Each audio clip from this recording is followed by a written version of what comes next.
Big Boss season 8ஓட opening ஒரு grand ஓப்பனிங்காக தான் இருந்ததுன்னு சொல்லலாம். அண்ட் இந்த ஷோ தொடங்கி ஒரு நாள் கடந்த நிலையில் பல விஷயங்கள் அரங்கேறி இருக்குது. யாருமே எதிர்பார்க்காத வகையில் ஃபர்ஸ்ட் டேலேயே பார்த்தீங்கன்னா ஒரு எலிமினேஷன் நடந்திருக்கு.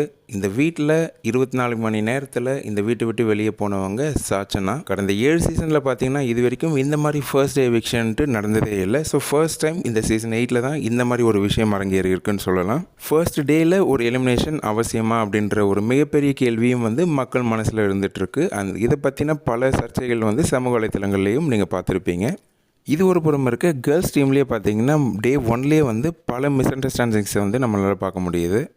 எலிமினேஷன் ப்ராசஸில் இவங்களுக்குள்ளேயே நாமினேட் பண்ணிக்கிறத பார்க்கும்போது இவங்களுக்குள்ளவே இன்னும் பல பிரச்சனைகள் இருக்குது அப்படின்றது தெளிவாக தெரியுது. என்ன நடக்க போகுது அப்படின்றத பொறுத்திருந்து பார்க்கலாம். ஒன்று மட்டும் தெளிவாக புரியுதுங்க, இந்த பிக் பாஸ் சீசன் 8ல் பல மாற்றங்கள் கொண்டு வந்திருக்காங்க அப்படின்றத நம்ம தெளிவாக புரிஞ்சிக்க முடியும்.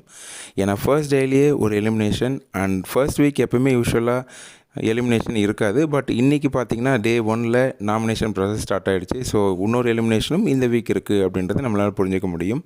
நீங்கள் சொல்லுங்கள், இந்த பிக் பாஸ் வீட்டை விட்டு ஃபர்ஸ்ட் டேலேயே சாச்சனா வெளியேறினது கரெக்டாக, இல்லை அவங்களுக்கு இன்னும் ஒரு வாய்ப்பு கொடுத்துருக்கலாம்னு நினைக்கிறீங்களான்ற உங்களோட கமெண்ட்ஸ் எங்களோட பதிவு பண்ணுங்கள். அண்ட் மறக்காமல் நம்ம சேனலை சப்ஸ்கிரைப் பண்ணுங்கள். நன்றி.